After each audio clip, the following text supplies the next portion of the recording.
اعوذ باللہ من الشیطان الرجیم، بسم اللہ الرحمن الرحیم، الحمدللہ رب العالمین، اللہم صلی علی محمد و آل محمد وعجل فرجہم۔ صلوات پڑھی محمد و آل محمد پر مل جل کر کے۔ عزیزو، کل کی گفتگو آپ کے ذہن میں ہوگی اور میں پہلے ہی بتا دے رہا ہوں، کیونکہ آپ اگر اپنے ہاتھ میں پین اور کاپی نہیں رکھے ہوئے تو ابھی لے لیجئے تاکہ باتیں نوٹ ڈاؤن بھی کرتے رہیں، تاکہ سننے کے بعد آپ کو معلوم ہو کیا کچھ حاصل کیا، کیا نہیں حاصل کیا، کچھ ہمارے ذہن میں ہونا چاہیے لکھی ہوئی صورت میں۔ کل جو بیان کیا احکامات کے سلسلے میں، احکام کیا ہے، تکلیف کیا ہے، احکام کتنی طریقے کے ہوتے ہیں، احکام تکلیفی کی کتنی صورتیں ہیں، تکلیف کس کے اوپر واجب ہوتی ہے، احکام کس کے اوپر نافذ ہوتے ہیں، لاگو ہوتے ہیں، یہ ہم نے بیان کیا۔ آج ہم بیان یہ کرنا چاہ رہے ہیں کہ یہ معلوم ہو گیا کہ انسان کے اوپر احکام لاگو ہیں، تو اب اس انسان کی کیا ذمہ داری ہے، اسے کیا کرنا چاہیے۔ دیکھیں، ہر دور میں انسان کا یہ طریقہ ہر زمانے میں رہا ہے اور ابھی بھی ایسا ہی ہے کہ جب وہ کسی مشکل سے دوچار ہوتا ہے، کوئی مشکل اس سے پیش آتی ہے، تو اس سے دور کرنے کے لیے، اپنی ضرورتوں کو پورا کرنے کے لیے وہ راستہ، راہ حل اور سلوشن کے پیچھے دوڑتا ہے۔ کیا اس کا سلوشن ہے، کیا اس کا راہ حل ہے۔ اگر وہ خود اپنی مشکل کو حل کر سکتا ہے تو وہ کرتا ہے، لیکن اگر خود نہیں کر سکتا ہے، اس کی صلاحیت نہیں رکھتا ہے، تو کیا کرتا ہے، تو ایسے افراد کی طرف جاتا ہے جو اس کی مشکل کو حل کر سکتے ہیں، دور کر سکتے ہیں۔ مثال کے طور پر اگر ہم بیمار پڑ جاتے ہیں یا ہمیں کوئی گھر بنوانا ہوتا ہے، بیمار پڑ گئے تو اب ہم کیا کریں گے؟ یا تو جو سنتے ہوئے آئے ہیں باقی لوگوں سے، بھائی فلاں دوا کھا لینا، وہ دوا ہمیں پتہ ہے، گھر میں رکھی، ہم کھا لیے، لیکن بیماری کچھ اور بڑی ہے، ہمیں نہیں پتہ اس کے بارے میں، تو کیا کریں گے؟ بھائی ہم جائیں گے ڈاکٹر کے پاس، یہ جو جانتا ہے بھائی اس بیماری میں کیا دوا دینی چاہیے، کیا دوا کھانی چاہیے، اس دوا کو ہم کھائیں گے تاکہ ہمیں شفا حاصل ہو، ہم صحت مند ہوں۔ ہمیں گھر بنوانا ہے، ہم اس کے لیے کیا کریں گے؟ یا تو خود ہی اپنے سے کوئی نقشہ بنا لیں گے، یا نہیں کسی انجینئر کے پاس جائیں گے اور اس کے سامنے بتائیں گے، دیکھو اتنا میری یہ کیپیسٹی ہے، یہ ہمارے زمین ہے اور ہمیں اس پہ ایسے سے عنوان سے گھر چاہیے۔ تو وہ وہاں پر اپنا ہنر دکھا کر کے، کیونکہ اس نے اس میں پڑھائی کی ہے، سیکھا ہے، اسے جانکاری ہمارے اور آپ کے بنسبت بہت زیادہ اس کو ہے، اس کے اعتبار سے وہ کر کے تیار کرتا ہے نقشہ اور پھر بنا کر کے دیتا ہے۔ تو معلوم یہ ہوا کہ جو اپنی ضرورتیں ہوتی ہیں انسان کو، تو یہ ضرورتوں کو حل کرنے کے پیچھے وہ جاتا ہے۔ اگر خود وہ حل کر سکتا ہے تو اسے حل کرتا ہے، نہیں تو پھر ایکسپرٹ کی طرف جاتا ہے۔ یہ طریقہ اس کا ہے کہ پہلا طریقہ کیا ہے کہ وہ بیمار انسان،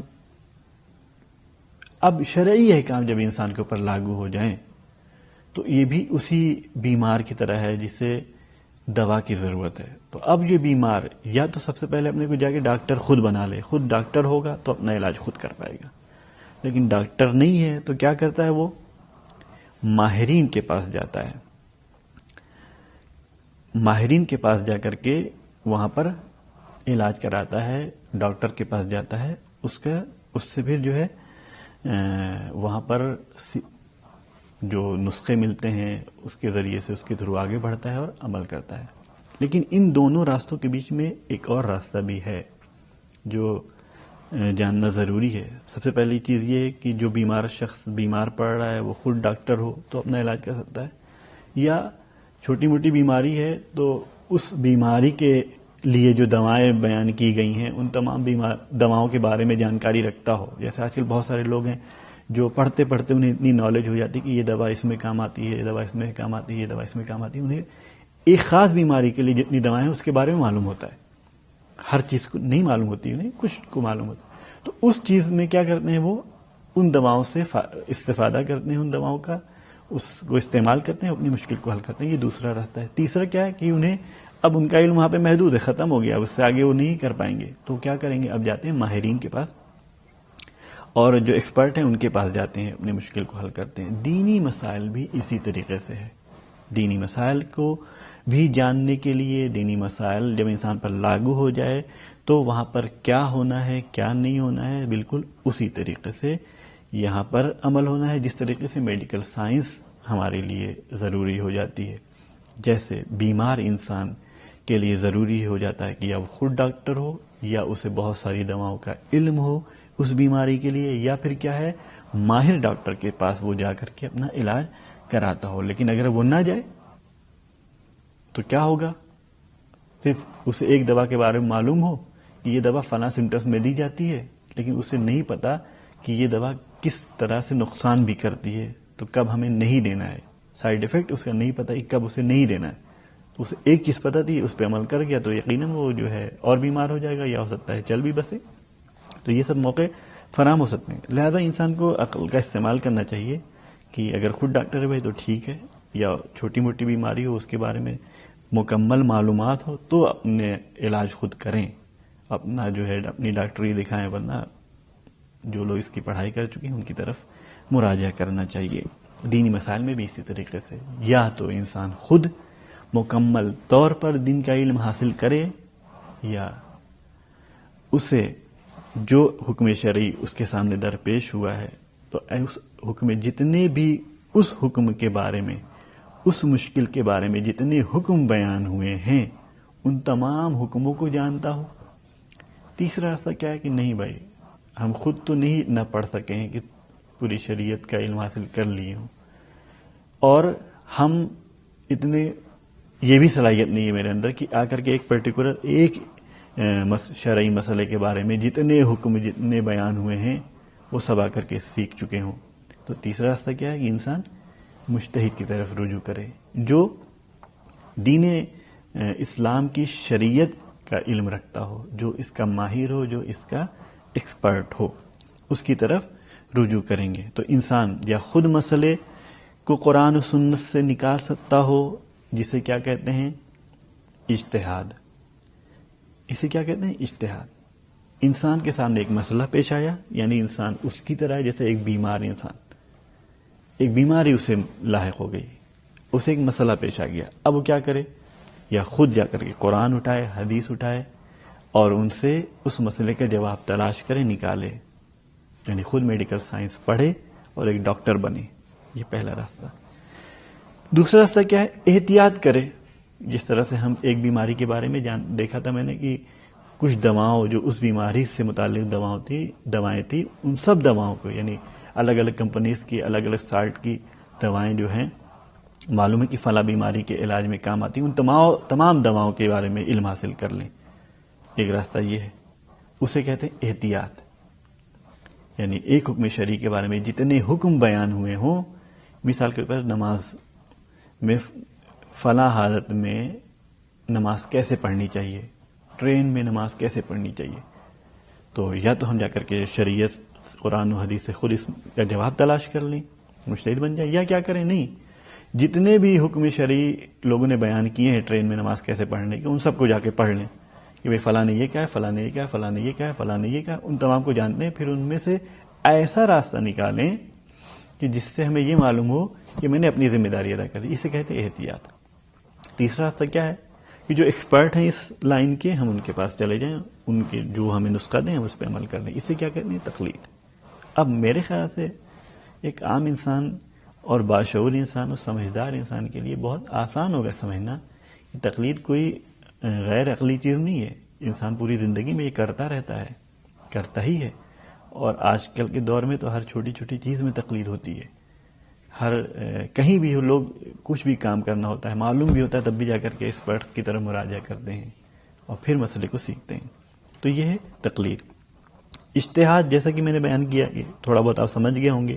اجتہاد کا لغوی مطلب کیا ہوتا ہے؟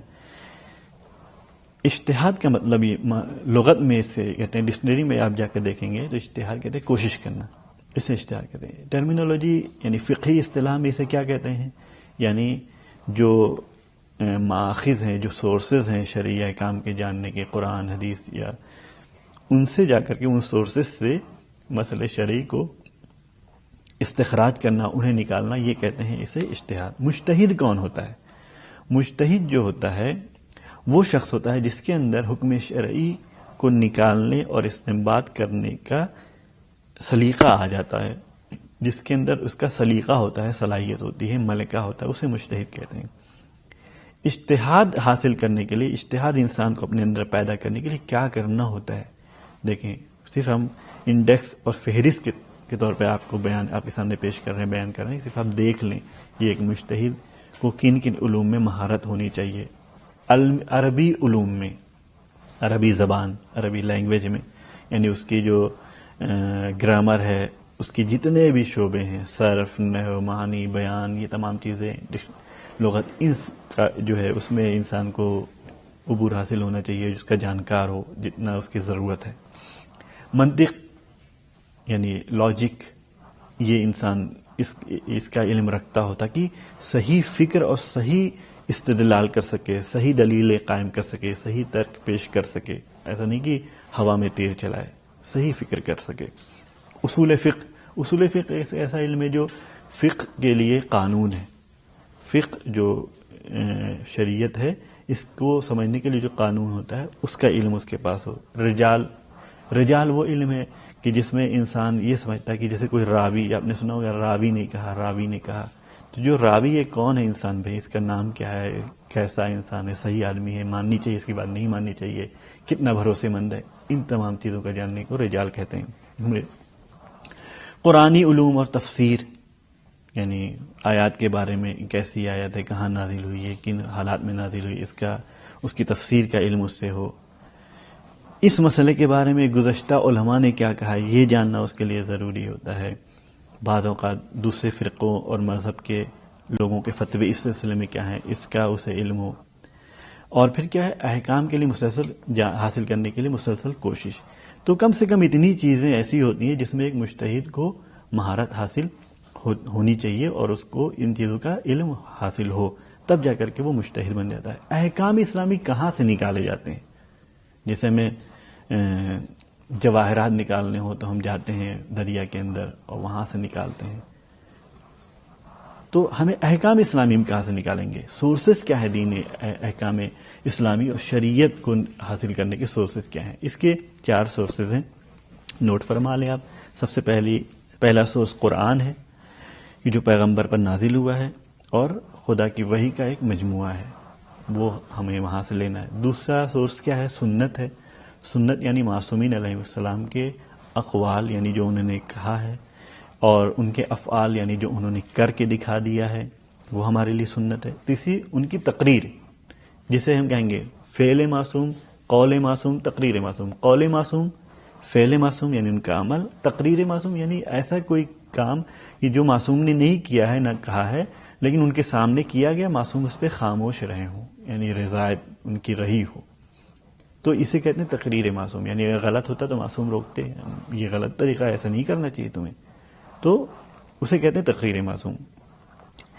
تیسرا سورس کیا ہے؟ عقل. البتہ اس کے اپنے کنڈیشن ہے اور اس کے اپنے کرائٹیریا ہے عقل کے، یہ انشاءاللہ کبھی اور اس کے بعد تفصیلی گفتگو کہیں اور آپ سیکھیں گے. اس کے بعد کیا ہے؟ اجماع، یعنی حکم شرعی کے سلسلے میں فقہا کا اتفاق نظر جو معصوم کی رائے کی حکایت کرتا ہو.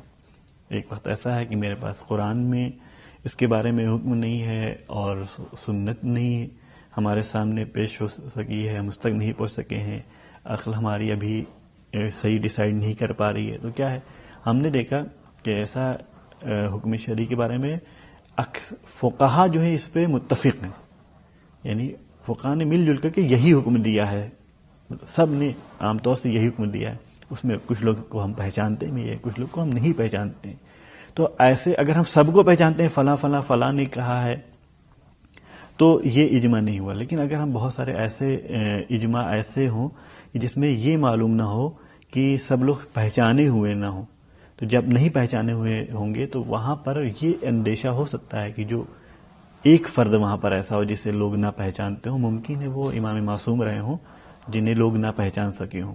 تو ایسا اجماع، ایسا اتفاق، ایسا ایگریمنٹ کہ جس میں یہ معلوم ہو کہ یہ معصوم کے نظریے کی حکایت کر رہا ہو، معصوم کی نظریہ بھی اس میں شامل ہونے کا امکان پا جاتا ہو، اسے کہتے ہیں وہ اجماع جو ہے وہ قابل قبول ہے. بس 4 سورسز ہوئے، قرآن، حدیث، عقل، اجماع. ان سے جو ہے حکم شرعی استنباط کیا جاتا ہے اور حکم شرعی نکالا جاتا ہے.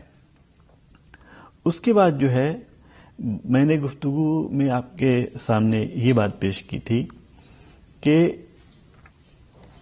دینی احکام جب انسان پر لاگو ہوتے ہیں تو اس کے سامنے 3 راستے ہوتے ہیں. یا تو وہ خود مجتہد بنے، تو خود مجتہد بننا اب بتائیے صحیح آسان ہے اتنا؟ ہم نے آپ کے سامنے جو باتیں پیش کی کہ مجتہد جو کوشش کرتا ہے، استنباط کرتا ہے حکم شرعی کا. استنباط سمجھتے ہیں آپ اسے کہتے ہیں؟ استنباط جو کنواں جو ہوتا ہے، کنواں دیکھا ہی ہوگا، اب تو معمولاً پٹے ہوئے ہیں لیکن ہوتا ہے. کنویں میں جب پانی ہوتا تھا تو پانی کا ایک سوتا ہوتا تھا، ایک منبع ہوتا تھا، سرچشمہ ہوتا تھا جہاں سے وہ پانی نکلتا تھا. وہاں سے جا کر کے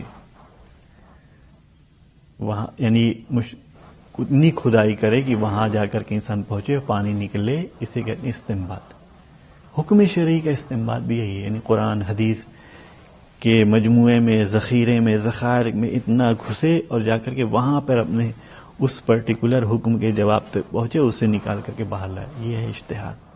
اور پھر اس کے لیے کتنے اس کے مقدمات ہیں، کتنے اس کے لیے چیزیں ہیں کہ جو ہمارے اور آپ کے لیے ضروری ہے کہ انہیں ہم جانیں. فلاں فلاں فلاں علم میں مہارت رکھتا ہو، ان کو جانتا ہو، انہیں پہچانتا ہو. ان کی بہت آسان کام نہیں ہے لیکن یہ کام کرتے ہیں افراد، ہمارے اور آپ کے جیسے انسان ہی یہ کام کرتے ہیں. ایسا نہیں کہ وہ الگ سے کسی اور دنیا میں اتارے جاتے ہیں یا کوئی اور چیز ان کے ساتھ ہوتی ہے. توفیق الہی ہوتی ہے، اپنی محنت بھی ہوتی ہے ان کی. اور پھر وہ اس مرتبے پہ پہنچتے ہیں کہ وہ مجتہد ہو جاتے ہیں. تو مجتہد جب انسان ہوتا ہے تو کم سے کم مجتہد کی عزت کم سے کم اس لیے کرنی چاہیے کہ اس نے دین کو سیکھنے کے لیے بہت ٹائم اس نے لگایا ہے اور بہت سارے علوم کو اس نے سیکھا ہے اور اس میں مہارت حاصل کی ہے. کس لیے؟ تاکہ محمد وآل محمد علیہ السلام نے جو تعلیمات دی ہیں ان کو سیکھ سکے اور پھر ہمارے اور آپ تک اس کو پہنچا سکے، تاکہ ہم اس پر عمل کر کے سیدھے راستے پہ جا سکیں، صحیح راستے پہ جا سکیں. یہ مجتہد کا اصل میں مقصد ہوتا ہے. بہت مددگار ہوتا ہے مجتہد ہمارے اور آپ کے لیے صحیح راستہ چننے میں. ورنہ جو ہم نے چھٹے امام کی حدیث آپ کے سامنے پیش کی تھی پچھلے سیشن میں، کہ جس میں کہا تھا انہوں نے کہ اس شخص کی طرح ہے انسان جو عمل تو کر رہا ہے لیکن ایسے راستے پہ جا رہا ہے جو اسے نہیں معلوم کہ کون سا راستہ ہے، بغیر پہچانے ہوئے. تو اگر ہم ایسے عمل کرتے جائیں، مجھے نہیں معلوم کہ کیسے کرنا ہے، کیا کرنا ہے، کون سا عمل پہنچائے گا، کون سا عمل نہیں پہنچائے گا، تو ظاہر سی بات ہے ممکن ہے کبھی ہم ڈیسٹینیشن سے ٹکرا بھی جائیں اور کبھی نہ بھی ٹکرائیں، کہیں اور پہنچ جائیں. تو یہ مجتہد بہت مدد کرتا ہے ہمیں اپنے صحیح ڈیسٹینیشن پر پہنچنے کے لیے. انسان اگر شعور رکھے گا تو یقیناً ان سب باتوں پہ توجہ کرے گا، روا روی میں اور دوسروں کے بہکاوے میں آنے سے پرہیز کرے گا. کسی بھی چیز کے لیے آپ کو ڈاؤٹ ہو، کبھی کوئی چیز ہو تو آپ اسے پڑھیں، اس کے بارے میں جو گفتگو ہوئی ہے ان تمام چیزوں کو سیکھیں، جانیں، پھر آ کر کے کوئی رائے قائم کریں. ایسے نہیں کہ فلاں سے سن لیا اور رائے قائم کر دی، فلاں کے کہنے کے مطابق فلاں کو الٹا سیدھا کہہ رہے ہیں. یہ نہیں کرنا چاہیے. تقلید یہاں پہ نہیں ہے. ہم نے کیا کہا؟ یہ تقلید جو ہوگی کہاں پہ ہوگی؟ ابھی اس کے بارے میں آگے بتائیں گے. تقلید یہاں پہ نہیں ہے. یہاں پہ انسان کو خود سوچنا چاہیے، غور و فکر کرنا چاہیے اور پھر نتیجے پہ پہنچنا چاہیے. اعتقاد کا مرحلہ انسان کا ایسا ہے کہ جہاں پہ عقل اور خرد کو استعمال کرنا ہے، پھر اس کے بعد جب یقین آ جائے پھر آگے بڑھنا ہے. جب آپ عقل و شعور کا استعمال کر کے کسی نتیجے پہ پہنچ رہے ہیں تب اس پر کوئی رائے قائم کریے اور پھر اس کے بارے میں اپنا جو ہے ایکسپریشن دیجئے، اس کے بارے میں اپنا نظریہ پیش کریے اور ریئیکشن دیجئے جو ہونا چاہیے. تو یہ ہے. تو ہم نے بتایا آپ کو کہ اجتہاد، پہلا راستہ اجتہاد ہے، جو ہر عام انسان کے لیے اتنا میسر اور آسان راستہ نہیں ہے. اس کے لیے بہت سارے لوگ اپنی زندگی صرف کرتے ہیں، ابھی بھی کر رہے ہیں اور کرتے آئے ہیں، انشاءاللہ کرتے رہیں گے. تو دوسرا راستہ کیا ہے؟ احتیاط. احتیاط کیا ہے؟ احتیاط میں نے بتایا کہ جیسے مجھے معلوم ہو کہ بھائی بخار میں فلاں فلاں دوائیں کام آتی ہیں، تو مجھے معلوم ہے کہ کون کون سی دوائیں کام آتی ہیں. مطلب 5 طریقے کی دوا بخار میں کام آتی ہے، مجھے 5 کے بارے میں معلوم ہو. پھر اس میں سے ہم اس دوا کو چنیں جو سب سے زیادہ میوچوئلٹی جس میں پائی جاتی ہے سارے سالٹ کے درمیان سب سے، اور ایسی کوئی چیز نہ ہو کہ جس میں کمی ہو، اس دوا کو چنیں. تو یہ کہتے ہیں اسے احتیاط. احتیاط یعنی اس طریقے سے عمل کرنا جس سے انسان کو اپنی ذمہ داری کے پورا کر لینے کا احساس ہو کہ بھئی میں نے اپنی ذمہ داری پوری کر لی، الحمدللہ ہمیں جو کرنا چاہیے تھا وہ ہم نے کر لیا ہے. جب ہم نے اسے کر لیا ہے تو پھر جو ہے یقین حاصل ہو جائے، تو یہ اس کو کہتے ہیں احتیاط. احتیاط میں ہمیں یہ نقطہ یاد رکھنا چاہیے کہ احتیاط ایسے نہیں کہ یوں ہی احتیاط ہو جائے گی. احتیاط بھی کوئی معمولی چیز نہیں ہے، یہ بھی پڑھے لکھوں ہی کا کام ہے. جاہل اور حرکت ناقص کا کام نہیں ہے کہ یوں ہی حکم شرعی میں احتیاط کرنے لگے گا، بلکہ وہ اس میں بھی پڑھا لکھا ہوگا تبھی احتیاط کر پائے گا. بہت سارے لوگ جو مجتہد نہیں ہو پاتے ہیں یا اس کے درجے تک ابھی نہیں پہنچ پاتے ہیں، وہ جا کر کے اپنے کو احتیاط کی منزل میں پہنچاتے ہیں. عام انسان احتیاط کرنا اس کے لیے اتنا آسان نہیں ہے، کیونکہ وہ ایک فوزی مسائل تو جلدی پڑھتا نہیں ہے. وہ اتنے سارے مراجع اور فقہا کے فتووں کو کہاں جا کر کے پڑھے گا اور معلوم کرے گا. تو احتیاط بھی اس کے لیے بھی کچھ نقطے ہیں. احتیاط پر عمل کرنا مجتہد اور غیر مجتہد دونوں کے لیے جائز ہے. یعنی جو انسان مجتہد وہ بھی احتیاط پہ عمل کر سکتا ہے، اور غیر مجتہد وہ بھی اس پر عمل کر سکتا ہے. لیکن شرط ہے کہ وہ شخص احتیاط کے موقعوں اور جگہوں کو جانتا ہو، کہاں پہ احتیاط کیسے کرنی ہے. دوسری چیز، احتیاط پر عمل کرنے کا تقاضا ہمیشہ یہ نہیں ہوتا کہ یہ کام کر لے جائیں تبھی ہم جو ہے احتیاط ہو گئی، یا یہ کام ہم بلکہ کبھی کبھی یا یہ کام ہم چھوڑ دیں تبھی احتیاط ہو جائے گی. بلکہ کبھی کبھی کیا ہوتا ہے کہ جہاں پہ کام کرنا ہے وہاں پہ کرنا تو ہے ہی، لیکن کبھی کبھی ممکن ہے کہ 2 بار کرنا پڑے، وہ کام 2 طریقے سے کرنا پڑے، تب جا کر کے ہمیں یقین حاصل ہوگا. مثال کے طور پر کسی نے کہہ دیا، مثال ہے اس میں، یعنی ایسی کوئی بات نہیں، مثال کہہ دیا کہ آپ اتنے کلومیٹر جاؤ گے تو آپ کو نماز آدھی پڑھنی ہے. ٹھیک ہے، آپ کو نماز آدھی پڑھنی ہے. فلاں ٹائم پہ نکلو گے، اور اس کے یعنی نماز کے وقت کے پہلے آپ اگر نکلے ہوئے ہیں اور اس کے بعد اپنی ڈیسٹینیشن پہ پہنچے ہیں، نماز کا وقت داخل ہو گیا ہے اور ایک خاص مقدار کی دوری طے کر چکے ہیں، تو آپ کو نماز قصر پڑھنی ہے. لیکن اگر آپ نماز کا ٹائم ہو گیا تھا اپنے شہر میں، اس کے بعد نکلے ہیں، اب یہاں پر کیا ہو، وہاں پہ ٹائم سے اور وہاں پہ قضا ہونے کے بعد پہنچ رہے ہیں، تو کیا کریں آپ؟ کون سی نماز ادا کریں گے؟ قضا قصر 2 رکعت ادا کریں گے یا پوری ادا کریں گے؟ اگر مجتہد وہاں پر 2 مجتہد کا الگ الگ فتویٰ ہو، کوئی کہے کہ نہیں کیونکہ پہلے واجب ہو چکی تھی، اس لیے جب آپ وہاں پہنچیں گے تو آپ کو وہی والی 4 رکعت ادا کرنی جو اپنے گھر پہ واجب تھی. کوئی کہے گا نہیں کیونکہ آپ یہاں پہ پہنچ چکے ہیں اور سفر میں ہیں، لہذا آپ کے اوپر 2 رکعت والی واجب ہوگی. اب یہاں پہ جو شخص احتیاط کر رہا وہ کیا کرے گا؟ اس کے پاس یہ بھی مسئلہ ہے، اس کے پاس یہ بھی مسئلہ ہے، تو یہاں پہ وہ کیا کرے گا؟ مثال ہے یہ، مثال اس جیسی مثال پہ کیا وہ کرے گا؟ اسے آدھی یعنی قصر بھی پڑھنی پڑے گی اور پوری بھی پڑھنی پڑے گی، تاکہ اس سے یہ یقین ہو جائے کہ اس نے اپنی ذمہ داری ادا کر لی. خالی پوری پڑھ کے بیٹھ جائے تو کیا یقین ہو جائے گا؟ نہیں. ہو سکتا ہے دوسری والی بات صحیح ہو. آدھی پڑھ کے قصر پڑھ کے بیٹھ گیا تو کیا اسے یقین ہو جائے گا صحیح کام کر لیا؟ نہیں. ہو سکتا ہے پوری والی بات صحیح ہو، تو کیا کرنا پڑے گا؟ 2 بار کرنا پڑے گا. تو احتیاط میں کبھی ہو سکتا ہے ایک عمل کو 1 بار، کبھی 1 سے زیادہ بار کرنا پڑے.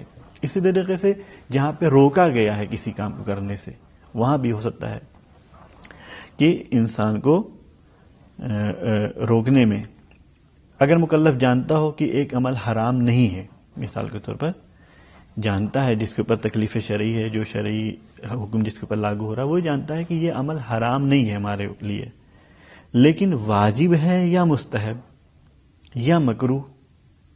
یہ عمل واجب ہے یا مستحب ہے یا مکروہ، یہ اسے ابھی نہیں پتا. اور مباح ہونے کا علم نہ ہو، یہ جانتا ہے کہ یہ میرے اوپر حرام نہیں ہے، لیکن آیا یہ کام میرے لیے واجب ہے یا مستحب ہے یا مکروہ ہے یا حرام یا مباح ہے، ہمیں نہیں پتا۔ اب یہ شخص جو احتیاط کر رہا ہے وہ کیا کرے گا؟ اس عمل کو رجا کے طور پر، یعنی قربت کی امید کے طور پر کیا کرے گا؟ انجام دے سکتا ہے، کیونکہ اس کے ایک جو ہے گوشہ پایا جاتا ہے کہ ہو سکتا ہے اس عمل کے پیچھے خدا کی مرضی ہو کہ اسے کیا جائے، لہذا اسے وہ کام کرنا پڑتا ہے۔ ایسے ہی کبھی وہ جانتا ہے کہ یہ عمل واجب نہیں ہے، لیکن اب واجب نہیں تو کیا حرام ہے یا مستحب ہے یا مکروہ ہے یا مباح ہے؟ واجب نہیں تو ہو سکتا ہے حرام ہو، واجب نہیں تو ہو سکتا ہے مکروہ ہو، واجب نہیں ہو سکتا ہے مستحب ہو، واجب نہیں ہو سکتا ہے مباح ہو۔ تو یہاں پہ کیا کرنا پڑے گا؟ تو یہاں پر اس عمل کو ترک کرنا پڑے گا، چھوڑنا پڑے گا۔ کیوں؟ کیونکہ ہو سکتا ہے کہ یہاں پر خدا کی مرضی اس کو چھوڑنے کی ہو، تو احتیاط، یہاں پہ احتیاط کا تقاضا ہے کہ اس عمل کو چھوڑا جائے تاکہ یہ یقین حاصل ہو سکے کہ ہم نے مرضی پروردگار کا پورا خیال رکھا ہے۔ تو احتیاط میں کبھی ایک کام کو ایک سے زیادہ بار انجام دینا پڑتا ہے، کبھی کسی کام کو کرنا پڑتا ہے، کبھی کسی کام کو چھوڑنا پڑتا ہے، تب جا کر کے احتیاط پہ صحیح طریقے سے عمل انسان کر سکتا ہے۔ اب ایک نقطے کی طرف اشارہ کر کے پھر آج کی گفتگو کو یہاں پہ ہم روکیں گے۔ بہت اہم نقطہ ہے یہ، جب بھی آپ کسی مسئلے کو دیکھیں گے یا توضیح مسائل کی طرف رجوع کریں گے تو یہ ٹرمینالوجی اور اصطلاح بہت زیادہ آپ کو نظر آئے گی۔ احتیاط واجب، احتیاط مستحب، بہت زیادہ آپ کو دکھے گی توضیح مسائل میں۔ اس کا مطلب کیا ہے؟ بہت سارے لوگ اس میں آگے پھنسے رہتے ہیں کیونکہ نہیں سمجھ پاتے ہیں۔ اب مجتہد نے کہہ دیا، اب اس میں کیا اس کا مطلب ہوا؟ تو آج سیکھ لیں، اور اسے ابھی بھی میں کہہ رہا ہوں کہ پین اور کاپی ساتھ میں رکھیے، لکھیے اسے۔ احتیاط دو طرح کی ہوتی ہے، یا احتیاط واجب کی ہوتی ہے یا احتیاط مستحب۔ احتیاط واجب کیا ہوتی ہے؟ امیجن کریں، تصور کریں کہ کبھی کسی حکم کا جواب جو ہوتا ہے وہاں پر دو پارٹ ہوں گے، کبھی ایک پارٹ ہوگا۔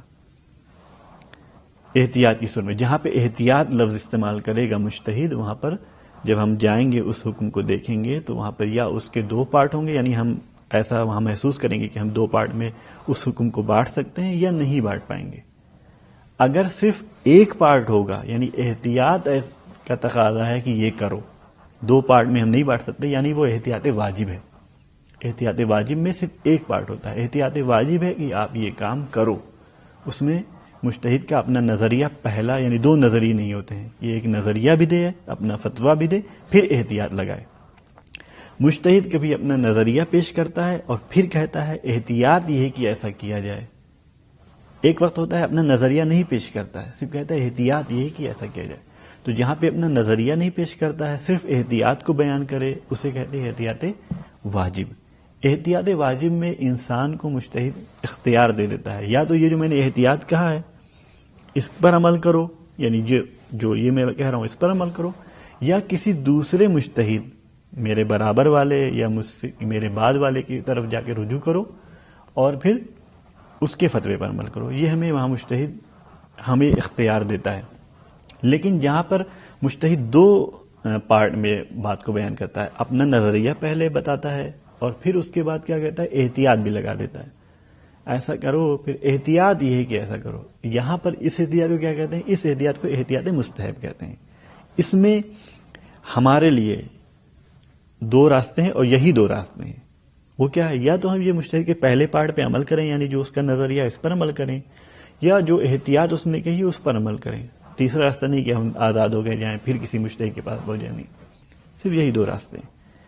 تو یہ یاد رکھیے گا، تو جو احتیاط واجب ہوں گے وہاں پر ایک ہی پارٹ ہوگا، مسئلہ میں صرف احتیاط بیان کی جائے گی اور کوئی اور مسئلہ نہیں بیان۔ مثال کے طور پر ایک مثال دے دوں کہ اگر کوئی انسان یہ عہد کرے، یہ منت مانے، نذر کرے کہ میں فلاں کام میرا ہو جائے گا تو میں ایک خاص فقیر کو صدقہ دوں گا، لیکن خدا کو منظور تھا، اس کا کام ہو گیا اور وہ فقیر مر گیا، اب یہ صدقہ کس کو دے گا؟